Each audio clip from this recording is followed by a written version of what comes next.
ഇപ്പോൾ ഈ വർദ്ധിച്ചു വരുന്ന എന്താണ് പറയുക ചികിത്സാ ചെലവ് അതൊരു വലിയ പ്രശ്നമാണ്. അപ്പോൾ മുതിർന്ന പൗരന്മാർക്കുള്ള സൗജന്യ ആരോഗ്യ പദ്ധതിയായ PMJAY കുറിച്ചുള്ള വിശദാംശങ്ങൾ ഇന്ന് ക്രിസ്ത്യ ചെറിയാൻ പങ്കുവെക്കുന്നു.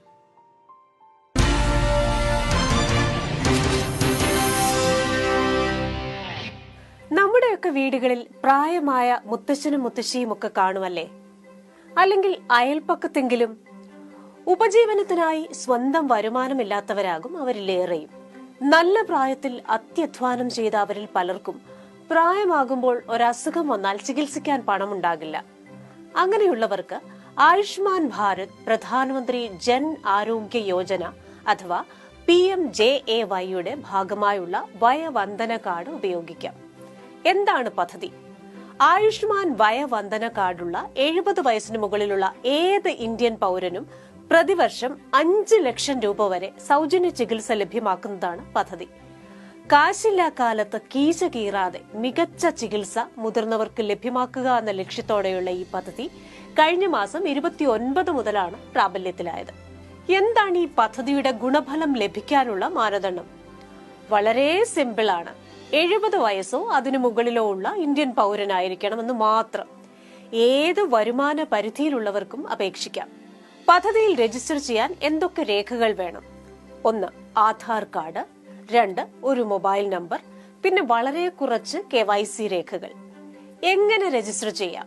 നാഷണൽ ഹെൽത്ത് അതോറിറ്റിയുടെ വെബ്സൈറ്റിലൂടെയോ ആയുഷ്മാൻ ഭാരത് ആപ്പ് ഡൗൺലോഡ് ചെയ്തോ ഓൺലൈനായി അപേക്ഷിക്കാം.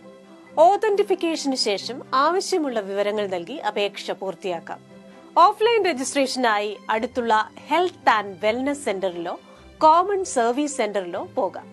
പക്ഷേ ആധാർ കാർഡും മറ്റ് KYC വിവരങ്ങൾക്കുള്ള രേഖയും എടുക്കാൻ മറക്കരുത് കേട്ടോ. സൈറ്റിൽ നിന്ന് വയവന്ദന കാർഡ് ഡൗൺലോഡ് ചെയ്ത് പ്രിന്റ് എടുക്കാം. ഈ വയവന്ദന കാർഡ് ചില്ലറക്കാരനല്ല. രാജ്യത്തെ 29,000 ആശുപത്രികളിൽ ക്യാഷ്ലെസ് ട്രീറ്റ്മെന്റ് ലഭിക്കുന്നതിനുള്ള പാസ്പോർട്ടാണിത്. എന്തിനൊക്കെയാണ് ക്യാഷ്ലെസ് സൗകര്യം ലഭിക്കുന്നത്? ആശുപത്രിവാസം, ശസ്ത്രക്രിയകൾ, വിവിധ പരിശോധനകൾ എന്നിവയ്ക്കെല്ലാം ക്യാഷ്ലെസ് കവറേജ് ലഭ്യമാണ്. പക്ഷെ ചില കാര്യങ്ങൾ ശ്രദ്ധിക്കണം കേട്ടോ. ചികിത്സ തേടുന്ന ആശുപത്രി പദ്ധതിയുടെ ഭാഗമാണോ എന്ന് നോക്കുക. പട്ടികയിൽ ഇല്ലാത്ത ആശുപത്രികളിൽ പോയാൽ ഈ ആനുകൂല്യം ലഭിക്കില്ല. അല്ലെങ്കിൽ നാഷണൽ ഹെൽത്ത് അതോറിറ്റി വെബ്സൈറ്റിലെ ആശുപത്രികളുടെ പട്ടിക നോക്കിയ ശേഷം നിങ്ങൾക്ക് അടുത്തുള്ള ആശുപത്രിയിൽ പോകുക. ഇതൊക്കെ കാണുന്ന ചെറുപ്പക്കാരോട്, ന്യൂ ജനറേഷനോട് ഒരു റിക്വസ്റ്റ് ഉണ്ട്. നിങ്ങളുടെ വീട്ടിലോ അയൽപ്പക്കത്തോ 70 വയസ്സിന് മുകളിലുള്ള ആരെങ്കിലും ഉണ്ടെങ്കിൽ അവരോട് ഈ വിവരം ഒന്ന് പറയണം കേട്ടോ. ഓൺലൈൻ രജിസ്ട്രേഷനായി അവരെ ഒന്ന് സഹായിക്കുക. മുതിർന്നവരുടെ കുഞ്ഞു കുഞ്ഞു ഡിജിറ്റൽ ഡൗട്ട്സ് ക്ലിയർ ചെയ്തു കൊടുക്കുക. ഒരിക്കൽ നമ്മുടെയൊക്കെ ജീവിതത്തിൽ പ്രകാശമായിരുന്നവരുടെ ജീവിതത്തിൽ പ്രകാശം തിരികെ നൽകാം. Good night.